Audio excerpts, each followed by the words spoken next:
Buongiorno a tutti, sono Michele Tiraboschi, dirigo il Centro Studi Internazionali e Comparati Diritto, Economia e Ambiente di Lavoro presso l'Università degli Studi di Modena e Reggio Emilia e sono coordinatore scientifico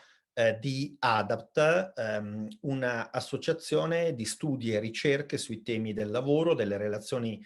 industriali che nell'arco degli ultimi 15 anni si è trasformata in una scuola di alta formazione, in un dottorato innovativo industriale. Oggi presento una ricerca che è stata appunto condotta dai ricercatori, dai collaboratori del centro studi DIL e dai ricercatori collaboratori di ADAPT. È una ricerca durata 2 anni, è partita nell'aprile del 2019, una ricerca finanziata da INAIL, cofinanziata da INAIL, poi col contributo sia del centro studi che di ADAPT, che ha avuto come oggetto lo studio, l'analisi in termini comparatistici e interdisciplinari delle tematiche della salute e sicurezza sul lavoro e delle tutele assicurative rispetto agli scenari, alle sfide, alle criticità che sono oggi poste dalla cosiddetta quarta rivoluzione industriale. Una ricerca appunto durata 2 anni, quindi una ricerca lunga, corposa, e oggi con soddisfazione presento percorso che abbiamo svolto, le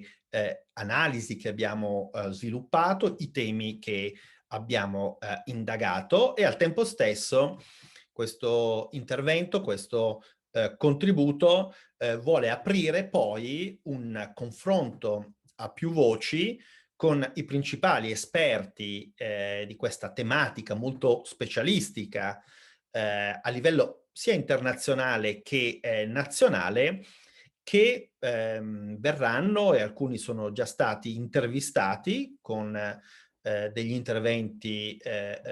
robusti, dettagliati, analitici,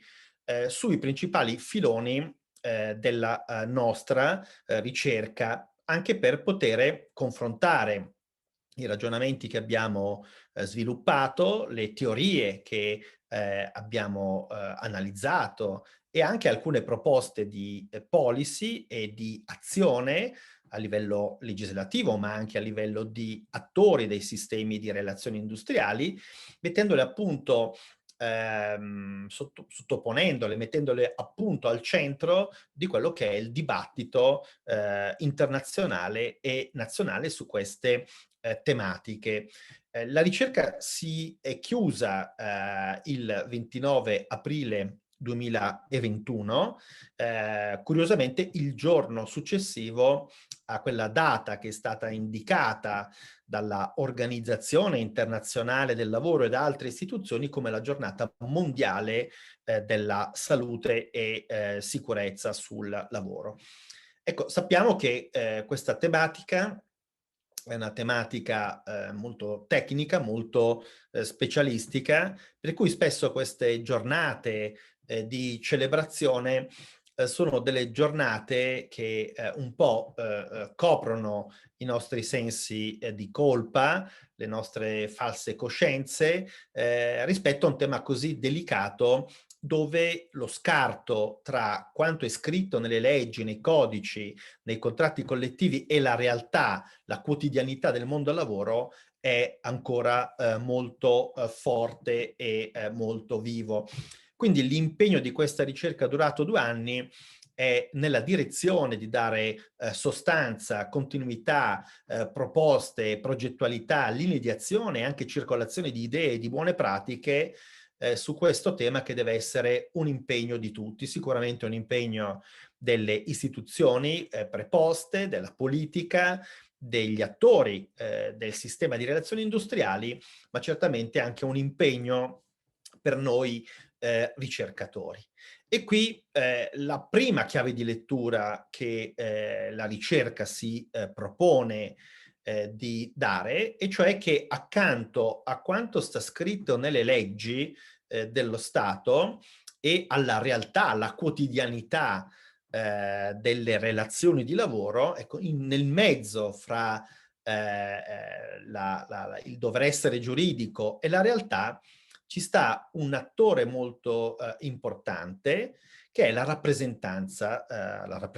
del lavoro, la rappresentanza delle imprese che costruiscono i sistemi di relazioni industriali. Sono tanti sistemi di relazioni industriali, non solo perché l'analisi, la ricerca nostra è stata una ricerca condotta su vari ordinamenti, vari paesi, ma anche perché possiamo dire che ogni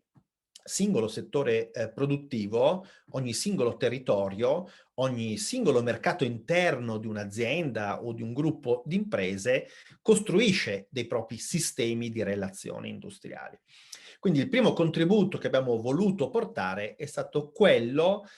di leggere il tema non in chiave formalistica, in chiave puramente giuridico-statuale e non in chiave empirica, fattuale, organizzativa, gestionale, ma nella prospettiva delle relazioni industriali, del diritto delle relazioni industriali, quindi indagando soprattutto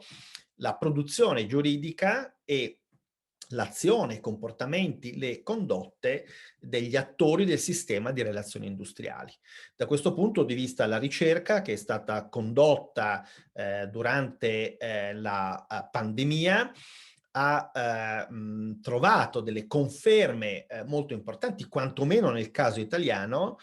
alla luce del protocollo nazionale firmato a marzo del 2020, poi aggiornato il mese successivo, poi sviluppato attraverso protocolli di settore, protocolli territoriali e protocolli aziendali che nel contrastare e contenere la diffusione della pandemia negli ambienti di lavoro hanno valorizzato, messo al centro le relazioni industriali. Non si sarebbe potuto lavorare durante la pandemia nei servizi essenziali, nei lavori essenziali, senza la presenza di questi protocolli per stabilire le regole di salute e sicurezza durante l'emergenza nei luoghi di lavoro, ma anche poi per poter gestire le situazioni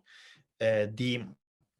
sospensione delle attività produttive, l'intervento degli ammortizzatori sociali. Quindi l'intuizione avviata nella progettazione della ricerca e nei primi mesi di studio, di analisi, di indagare le relazioni industriali è stata un'intuizione, credo, confermata poi dalla evoluzione della pandemia dentro quel paradigma che è stato scelto in maniera insospettata prima appunto dell'esplosione del coronavirus attraverso il paradigma della società del rischio di Beck, che è uno dei paradigmi interpretativi per leggere la società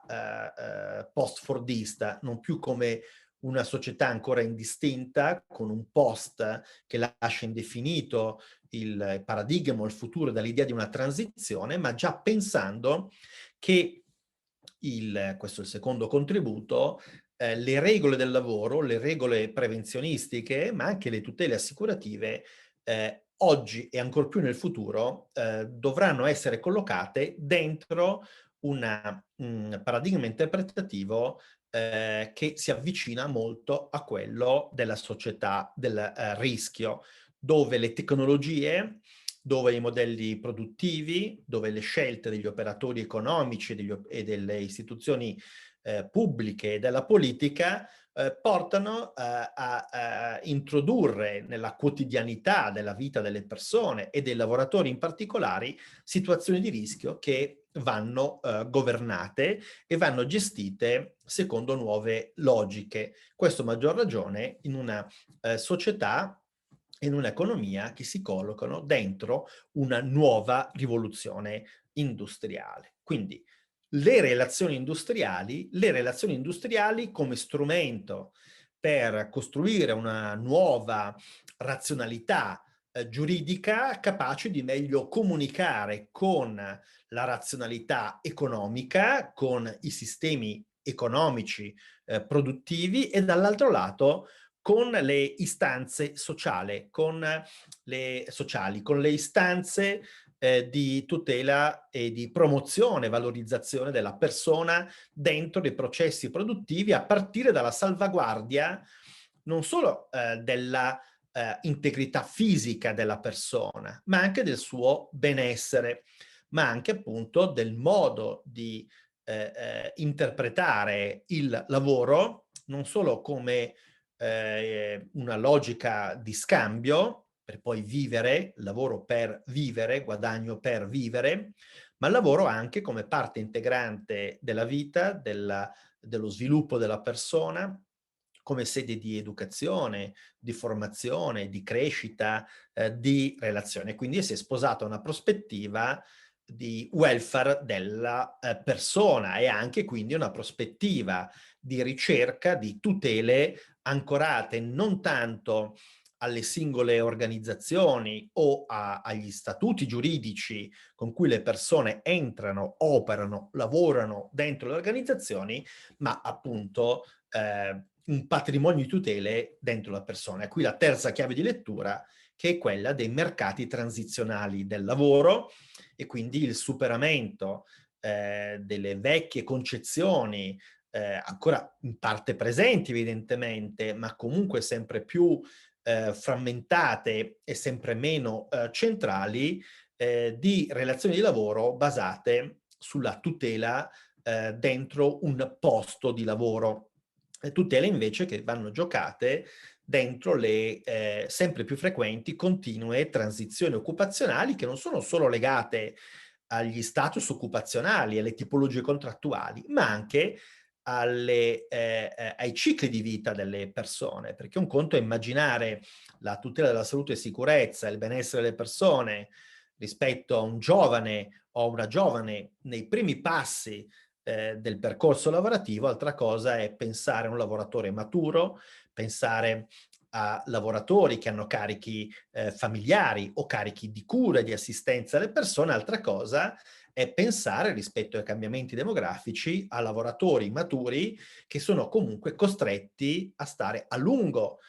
dentro il mercato del lavoro, con magari delle problematiche legate a malattie croniche o a malattie professionali. Quindi questi sono i paradigmi attraverso cui abbiamo voluto leggere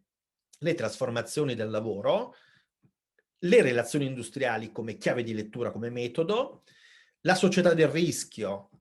come paradigma interpretativo, i mercati transizionali come teoria che consente di meglio interpretare le esigenze di protezione, di sviluppo, di crescita della persona dentro i mercati del lavoro, dentro l'economia e quindi dentro una visione più matura, più complessa di società. Questo è stato un po', diciamo così, lo scenario che allora inevitabilmente ci ha portato a interpretare in una maniera, crediamo, speriamo, innovativa, quindi a dare un nostro contributo, una nostra ipotesi interpretativa alle sfide che la quarta rivoluzione industriale pone al sistema di prevenzione della salute e sicurezza nei luoghi di lavoro e al sistema delle tutele assicurative, delle tutele sociali rispetto alle problematiche appunto delle malattie professionali e degli infortuni sul lavoro.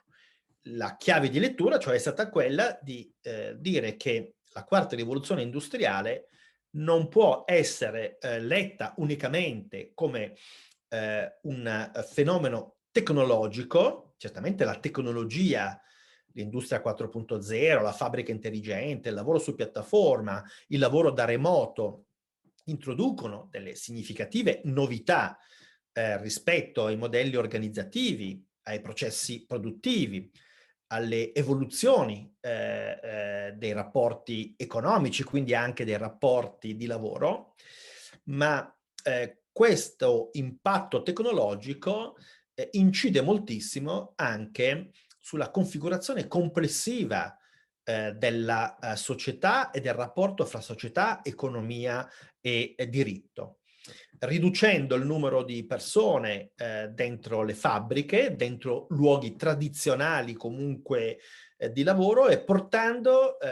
le persone in questo processo di quarta rivoluzione industriale a operare in altri settori, in altri mercati o non mercati. Pensiamo alle dimensioni dell'economia sociale, pensiamo al terzo settore, pensiamo al lavoro non produttivo di cui si sta registrando una domanda crescente in relazione appunto alla combinazione delle modifiche che la tecnica e la tecnologia portano dentro i processi produttivi, ma che vanno a combinarsi con trasformazioni demografiche, l'invecchiamento della popolazione, quantomeno in Europa e in Italia in particolare, che significa anche un invecchiamento della popolazione lavorativa, della forza lavoro, e quindi problematiche nuove e diverse rispetto alle tematiche di prevenzione, ma anche alle tematiche legate alla gestione delle malattie professionali e del rapporto fra persona lavoro, persona macchina. E tutto questo dentro ulteriori trasformazioni su tutte la questione ambientale, la questione della giusta transizione verso un nuovo equilibrio, una nuova sostenibilità rispetto all'uso delle risorse naturali, e anche però rispetto all'uso delle persone, dove la ricerca di equilibrio si esalta se affidata al dinamismo delle relazioni industriali, che possono fornire delle risposte adeguate per i singoli settori, per i singoli territori e per le caratteristiche delle singole persone. Quindi questo è stato un po' il contesto, l'impostazione che abbiamo voluto dare alla ricerca, che si è poi sviluppata da un lato attraverso una corposa, ricca rassegna ragionata di letteratura,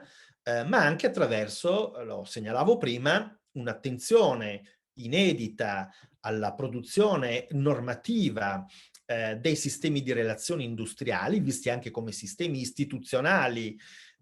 di non solo costruzione dei mercati,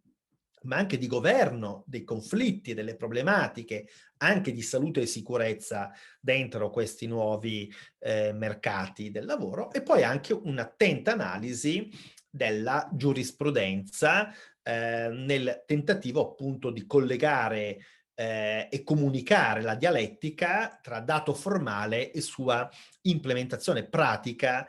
dentro i luoghi di lavoro, la quotidianità del lavoro, in quella dialettica che è fisiologica, che poi rende il diritto appunto non solo precetto, non solo norma positiva, ma fattore sociale, e il diritto quindi come un medio, uno strumento di mediazione tra la forma e la realtà. In questa analisi comparata l'attenzione è stata posta sugli Stati Uniti, sui principali paesi dell'Unione Europea e chiaramente sull'Italia, quindi si è cercato di fare un uso della comparazione giuridica non in termini descrittivi, ma come leva di conoscenza per capire come a identici problemi si possono dare diverse risposte tecniche, formali, giuridiche e istituzionali, e quindi la comparazione come leva per meglio comprendere il caso nazionale, sia nei suoi assetti consolidati, sia nelle tendenze evolutive, sia in eventuali interventi correttivi che poi possano essere nati. Accanto alla comparazione si è cercato molto di valorizzare la componente interdisciplinare, e quindi il gruppo di lavoro sia del centro studi DIL che del gruppo di ricerca di ADAPT ha visto collaborare un numero significativo di ricercatori, più di una trentina, facendo interagire le discipline giuridiche, quelle economiche, organizzative, quelle sociologiche, quelle psicologiche, quelle filosofiche e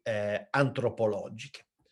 Questo ci ha consentito, ed è questo un altro aspetto che vorrei evidenziare, di mettere al centro del nostro ragionamento non tanto la norma, la disciplina giuridica, l'assetto istituzionale, ma i due concetti cardine di un'analisi, di una ricerca dell'impatto della quarta rivoluzione industriale sui sistemi prevenzionistici assicurativi. E cioè cosa intendiamo oggi per lavoro, cosa intendiamo oggi per salute e quali sono le problematiche che nascono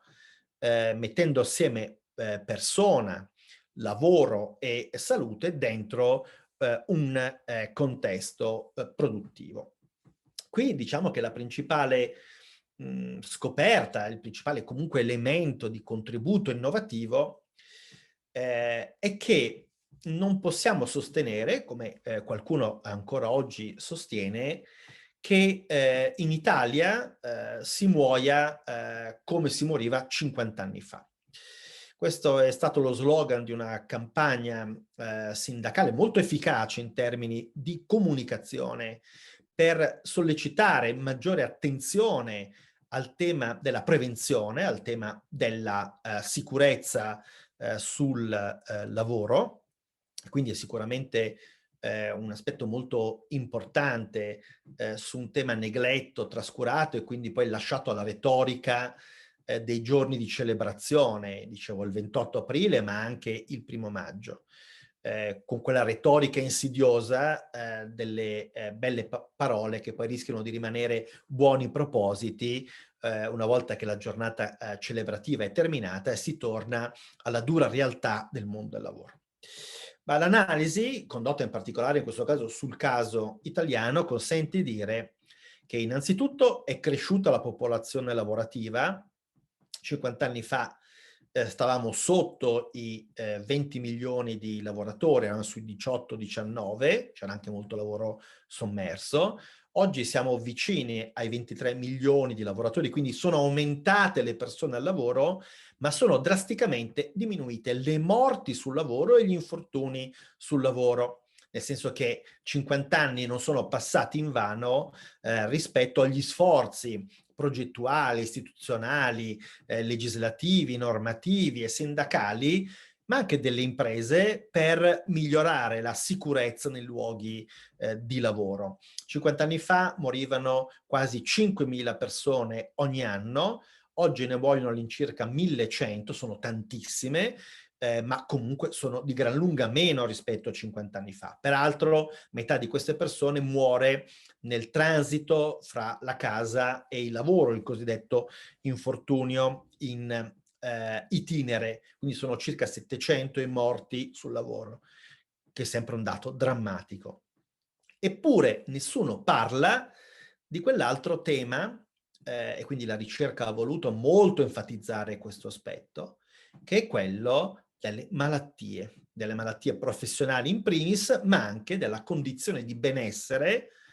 della persona rispetto al lavoro e rispetto alle opportunità che la quarta rivoluzione industriale consente rispetto alle situazioni di alienazione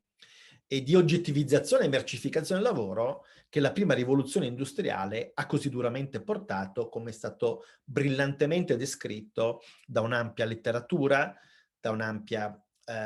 indagine d'inchiesta sociale e negli studi dei principali economisti e studiosi delle tematiche del lavoro. Quindi l'attenzione che vogliamo portare è certamente sui 700 morti ogni anno nei luoghi di lavoro tradizionali,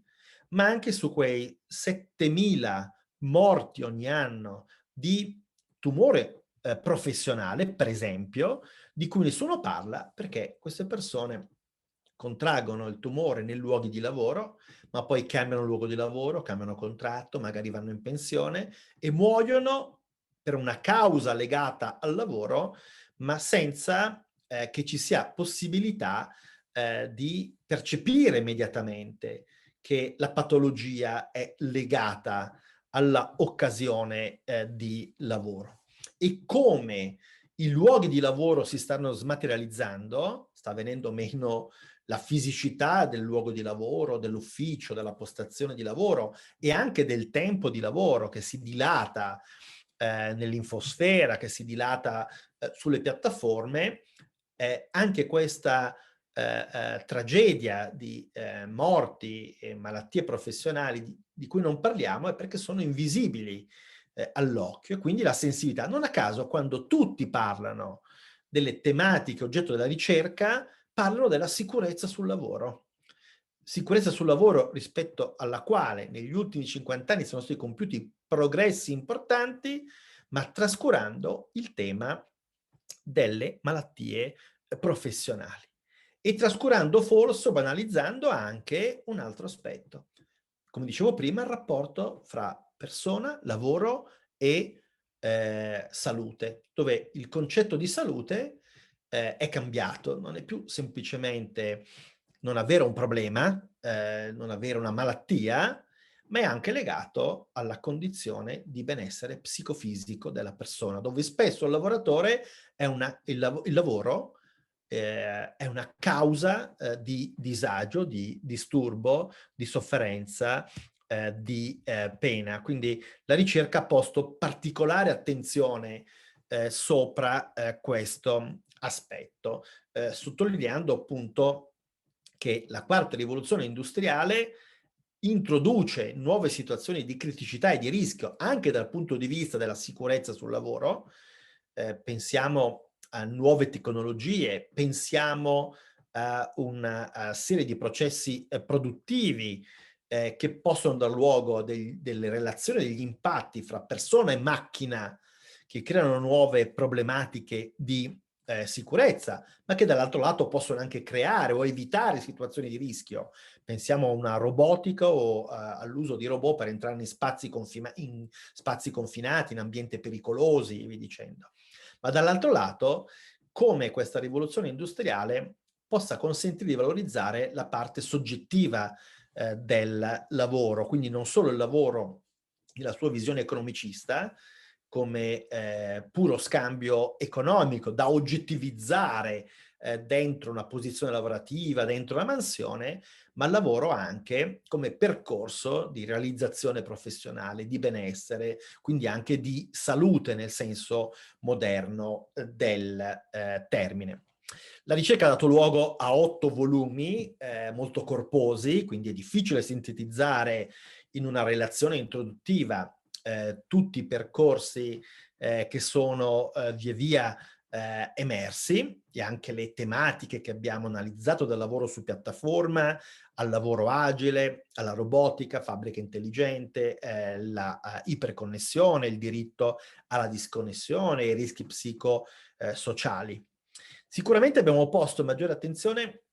anche su tematiche poco battute anche dalla giurisprudenza. Pensiamo al tema dei campi elettromagnetici, che erano già tematica di controversie, di conflitti rispetto all'uso dei telefonini, dei smartphone, e che oggi assumono una nuova veste rispetto al tema del 5G e l'entrata in gioco ancor di più rispetto al passato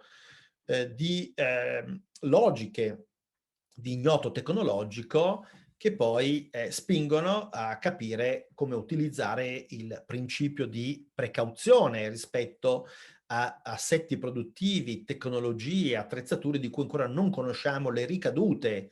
negli ambienti lavoro sulle persone, sulla loro salute,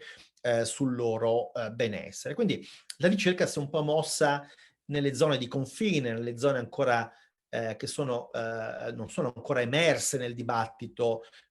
pubblico sicuramente, ma anche nel dibattito tra specialisti. Fra queste, diciamo così, la parte che da giurista difendo con maggiore orgoglio è una parte che non compete al giurista. Il giurista si occupa di norme, di assetti giuridico-istituzionali, e però la nostra proposta, che è confluita in un libro bianco, dopo un dibattito sviluppato con le parti sociali, con alcune istituzioni per alcuni mesi, per valutare quali possono essere soluzioni tecniche, giuridiche, istituzionali per impostare modernamente questo tema, è stata quella di mettere l'attenzione sul tema delle competenze, delle professioni e della professionalità per una sicurezza 4.0, per una sicurezza moderna, che poi l'unico modo per rendere vivo, vero, effettivo un sistema di prevenzione e quindi lavorare per mappare, monitorare i profili professionali, gli attori del sistema di sicurezza. E quindi qui abbiamo sviluppato un'indagine sul campo proprio volta a cogliere gli attori, i ruoli, come vengono costruite socialmente queste professioni, queste professionalità, queste competenze, e questa è la grande criticità che emerge. L'Italia, come altri paesi, non mancano di sistemi giuridici robusti, certo non modernissimi. La normativa europea è una normativa costruita negli anni '80 con la direttiva quadro del 1989, che ancora viveva nel pieno del Fordismo, che ancora non conosceva le dinamiche, le criticità della quarta rivoluzione industriale. Pensiamo al capitolo sui videoterminali, sul lavoro da remoto. Quindi sicuramente c'è bisogno di un aggiornamento delle norme, delle regole sui punti cardine: cos'è il luogo di lavoro, cos'è il tempo di lavoro, come intendiamo il concetto di organizzazione, dove poi si governa il rischio, come immaginiamo la valutazione preventiva dei rischi per tutte le persone che entrano. C'è una modernità anche nella normativa italiana del testo unico sulla concezione di persona che lavora, ma questa modernità poi non esplode se mancano dal basso quei presidi dentro le aziende, i territori, le istituzioni che sono dotate delle giuste competenze, delle giuste professionalità per cogliere i nuovi rischi, per gestire i nuovi rischi, le nuove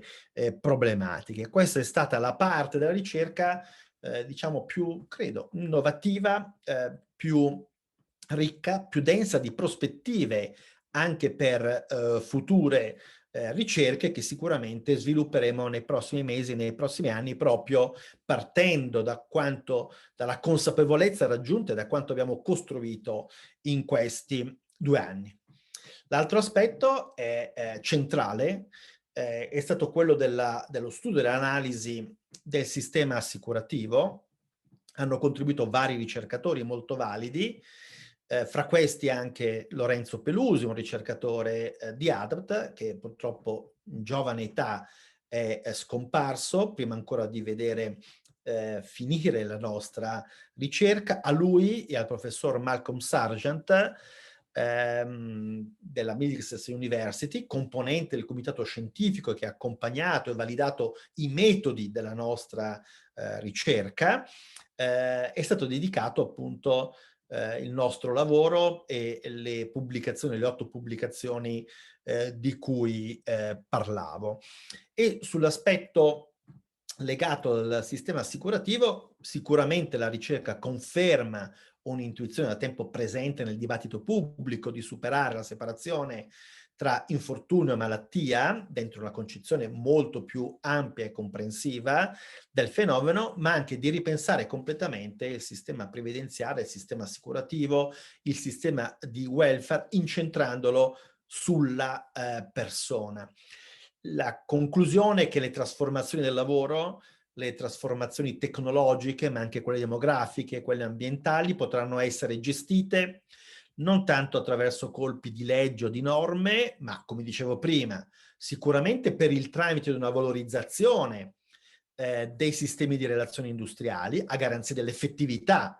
delle regole, delle norme dentro i processi produttivi reali, ma dall'altro lato, e questo è l'altro contributo importante, mediante una profonda rivisitazione del sistema assicurativo previdenziale rispetto a un nuovo assetto di tutele sociali della persona dentro questi mercati transizionali. Seguiranno a questo mio contributo introduttivo le voci al plurale di diversi colleghi che hanno registrato, come accennavo prima, gentilmente e con competenza, con passione, delle analisi, 40-45 minuti, che andranno a approfondire i temi che abbiamo discusso nell'arco di questi anni. Ringrazio il Comitato Scientifico Internazionale che ha non validato gli esiti della ricerca, ma validato le metodologie, il posizionare i problemi, l'utilizzo delle metodologie più diverse e disparate in un'analisi che vuole essere effettivamente interdisciplinare. Ringrazio i ricercatori di ADAPT e del centro studi DIL dell'Ateneo di Modena e Reggio Emilia, sono tantissimi, i nomi li troverete nella seconda di copertina dei volumi che abbiamo realizzato. La soddisfazione maggiore però è che non c'è solo un prodotto cartaceo, ma abbiamo costruito una comunità di pratica e apprendimento attraverso una piattaforma Moodle dove abbiamo scambiato e continueremo a scambiare opinioni, pareri, proposte, casistiche, buone pratiche al servizio delle istituzioni, degli attori delle relazioni industriali e di altri ricercatori. Abbiamo creato una piattaforma che si chiama Salus, che vuole unire non solo le problematiche della salute e sicurezza, ma anche le problematiche ambientali, come del resto alcuni settori di relazioni industriali hanno già evidenziato, immaginando la figura del responsabile lavoratori per la sicurezza e per l'ambiente, tenendo una visione integrata dove l'ambiente di lavoro diventa l'ambiente di vita, l'ambiente di tutti nei nostri territori, nelle nostre città. Quindi abbiamo costruito questa piattaforma dove abbiamo raccolto le pubblicazioni che renderemo in modalità aperta, accessibile a tutti. Crediamo molto in questa filosofia per cui la ricerca non è solo per fini accademici, non è solo per le carriere di noi ricercatori, che sicuramente è una parte importante, ma deve essere una ricerca utile, una ricerca sociale, una ricerca aperta a fornire un piccolo contributo per la soluzione dei grandi problemi del lavoro. Da ultimo voglio ringraziare INAIL, è stata una selezione pubblica, è stato un bando sicuramente, ma l'assistenza che ci è stata fornita nel corso dello sviluppo di una ricerca durata 2 anni in una stagione difficile, nel pieno della pandemia, è stata molto importante, quindi ringrazio Edoardo Gambacciani, ringrazio Sergio Iavicoli e ringrazio anche Antonio Valenti, un ricercatore di INAIL che è entrato proprio nel gruppo di ricerca e ha interagito sia sulla piattaforma sia nelle nostre riunioni, nei nostri ragionamenti su come portare a termine questo percorso. Lasciamo anche in eredità non solo questa piattaforma, ma anche un manuale di buone pratiche, una banca dati di giurisprudenza e lasciamo anche una guida pratica circoscritta al lavoro agile, ma che pensiamo possa essere utile per le aziende, per i sindacalisti, per affrontare questi nuovi rischi, queste nuove problematiche, provando a utilizzare occhiali nuovi, schemi nuovi, chiavi di lettura nuova rispetto a problematiche che non sono quelle del Novecento industriale. Quindi non mi resta che chiudere nel rinviare appunto ai contributi dei colleghi, alla produzione scientifica, alle pubblicazioni, alla piattaforma che rimane operativa, a questi manuali, queste buone pratiche, segnalando che abbiamo anche realizzato, anche qui l'ho accennato prima, un libro bianco di proposte di policy che ha provato a rispondere alle principali domande, alle principali criticità, ai principali dubbi che via via sono emersi nel corso della nostra ricerca. E questo libro bianco non è un documento chiuso, sono solo delle proposte, delle suggestioni che speriamo possano contribuire a ravvivare un dibattito, che deve essere continuo, che non può essere, relegato, a pochi momenti nell'arco dell'anno in cui si parla di una tematica, così, centrale e così importante. Costruire una società che sa, della presenza costante di rischi, che è l'uomo che crea attraverso le sue attività economiche in particolare, e quindi capire la ripartizione di diritti, obblighi e responsabilità, oneri, capire chi paga, i costi ed evitare che questi costi cadano, sulla parte più debole, della popolazione e quindi poi della forza lavoro, è espressione di civiltà. È un'espressione di civiltà dove nel paradigma della quarta rivoluzione industriale c'è lo spazio per costruire un'alleanza fra, imprese e lavoratori, attraverso logiche, noi abbiamo detto più volte, di relazioni industriali, ma anche logiche che non sono solo di contrattazione, ma anche di partecipazione. La partecipazione, che è un, principio costituzionale rimasto inattuato, potrebbe essere, riteniamo, una chiave di lettura che poi è una chiave di corresponsabilizzazione a prevenire questi rischi e a garantirne la copertura, sociale. Questa è la lezione che abbiamo imparato in questi 2 anni di ricerca. Questa è la lezione, credo, che ci lascia la pandemia con i protocolli anticontagio che hanno consentito di, gestire per quanto possibile un'emergenza non solo sanitaria, ma anche economica e, sociale, e con questo, auspicio, riteniamo di potere non dire che abbiamo chiuso una ricerca, che abbiamo raggiunto delle conclusioni definitive, ma che c'è venuta ancora più voglia, più determinazione, più passione per andare a indagare questi temi, che sono poi dei temi centrali per buone relazioni industriali, per buone relazioni di lavoro e per l'obiettivo di una società, più giusta, più decente, più sostenibile, come si usa dire oggi. Grazie.